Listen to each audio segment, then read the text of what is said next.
Good morning, guys. I want to talk about the disrupted sleep patterns that can occur when a person is being affected by a spell or something like that. I think this is worth listening to because this is what a lot of people go through whenever a witch is attacking them and messing up their brain activity and sleep patterns and things of this nature. So, like I told you guys before, I went through this whole sleep thing where I couldn't well, a lot of times where I could sleep for a long time for 12 hours plus, and then I had times when I could not sleep at all, where it was just super hard for me to go to sleep. It was hard for me to concentrate and all of that, and this is due to the spell that I had been placed under. So we're gonna start with this here. Put this together too, guys, as you all listen to what's in this information right here. Put it together pertaining to your situation and see if it may match up to anything that you may be going through. Okay, I wrote a lot of stuff down, really. But a lack of proper rest over long periods of time can cause many negative and harmful reactions throughout various parts of the body. It can produce moodiness and a lack of motivation. A lack of sleep can disrupt a person's heart rhythm, affect memory, which is the hippocampus parts of the brain. It impairs a person's judgment as if they have been drinking alcoholic beverages and makes it difficult for a person to be able to retain information. It has a great effect on a person's cognitive function. Sleep deprivation can cause a person to experience hallucinations, okay? And according to Taylor Went, the hippocampus is a part of the brain's limbic system. The hippocampus is involved in memory, learning, and emotion. Its largest job is to hold short-term memories and transfer them to long-term storage in our brains. It also plays a role in emotional processing, including anxiety and avoidance behaviors. Every brain has two hippocampi, with one on each side of the brain.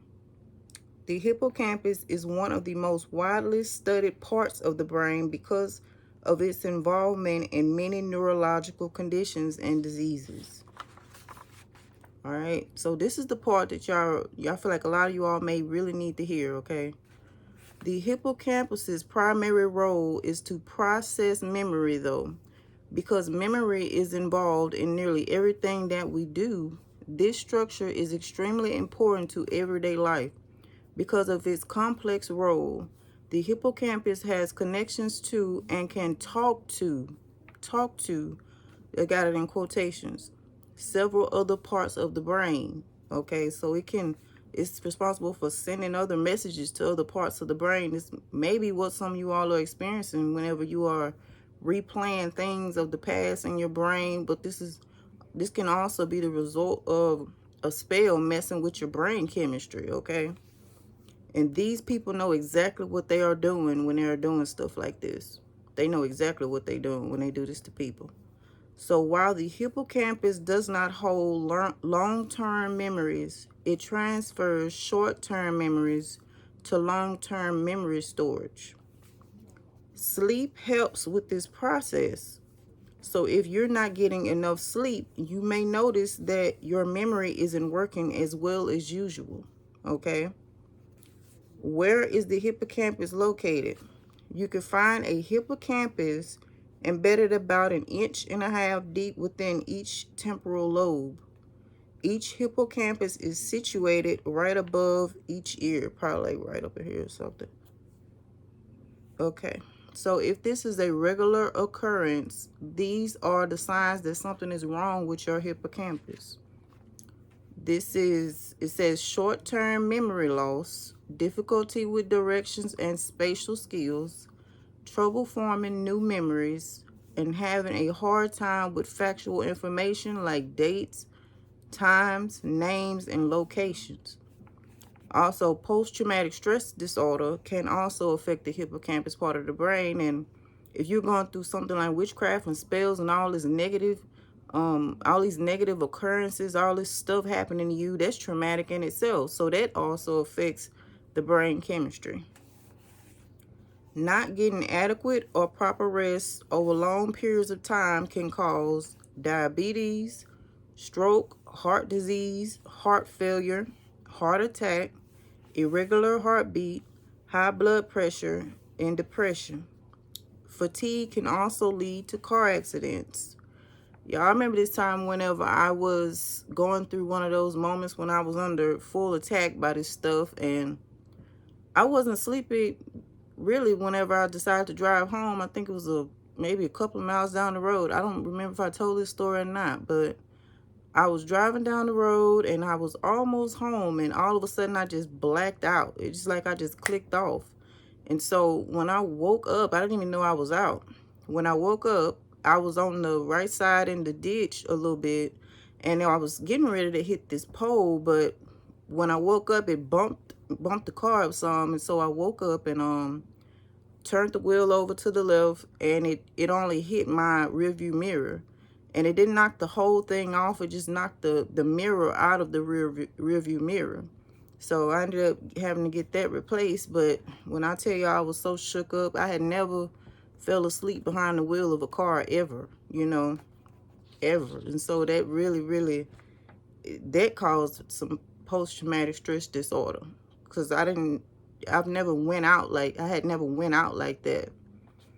But you can tell when something or someone is messing with your sleep when you experience tics or jumps when you first start dozing off into stage 1 of your sleep cycle.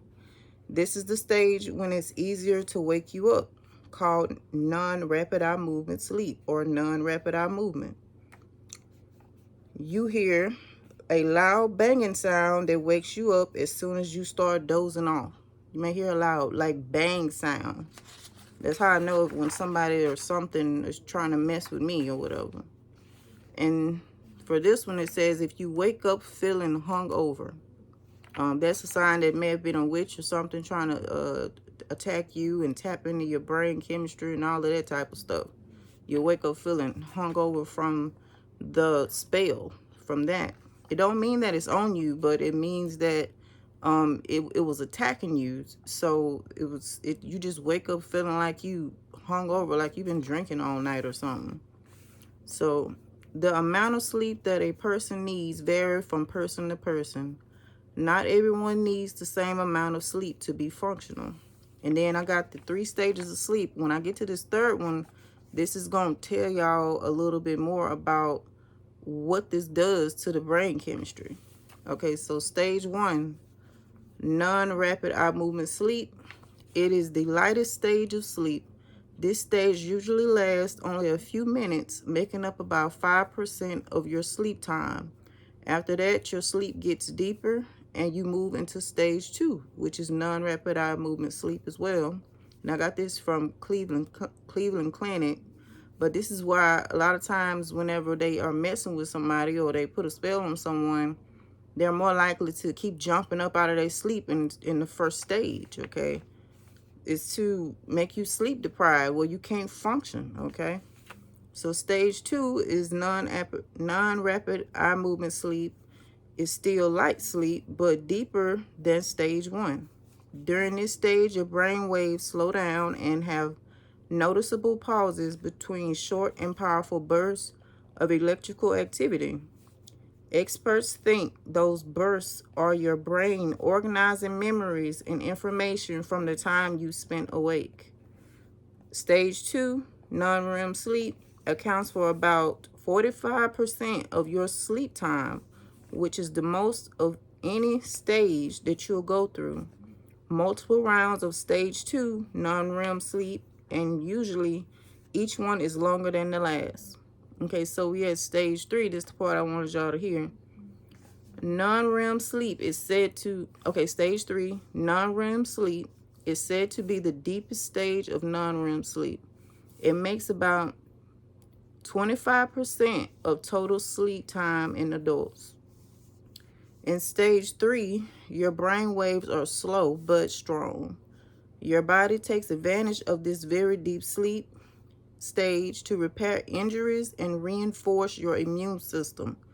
And you need stage 3 non-rapid eye movement sleep to wake up feeling rested. So if you don't ever even get to the 3rd stage, it's like you haven't even took the time to allow the body to recuperate, to repair injuries, to boost your immune system. This looks like it happens in stage 3.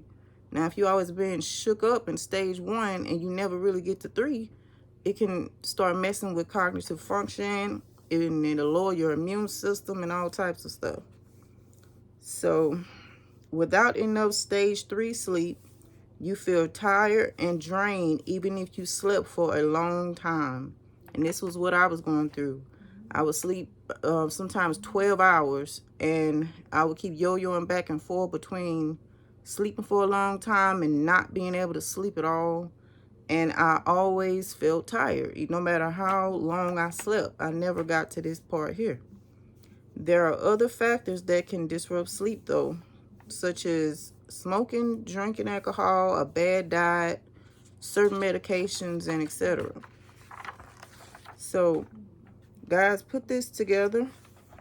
I feel like this may help somebody to kind of understand why they having certain brain activity, why their mind is yo-yoing back and forth, why certain things play in your head from the past. A lot of times it could be due to this, you know.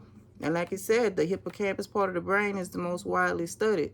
So look into this, guys. I really encourage you all to look into this so you guys can get more answers as to how this stuff really affects a person's brain.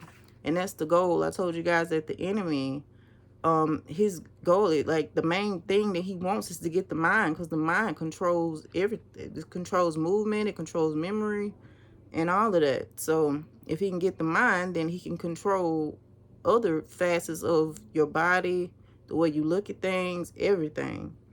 So yeah, guys, I hope that this helps. I thought I had some more on here, but I definitely read a whole bunch of stuff, so I thought I had more. But yeah, I hope this helps. Love you guys. Take care. Bye.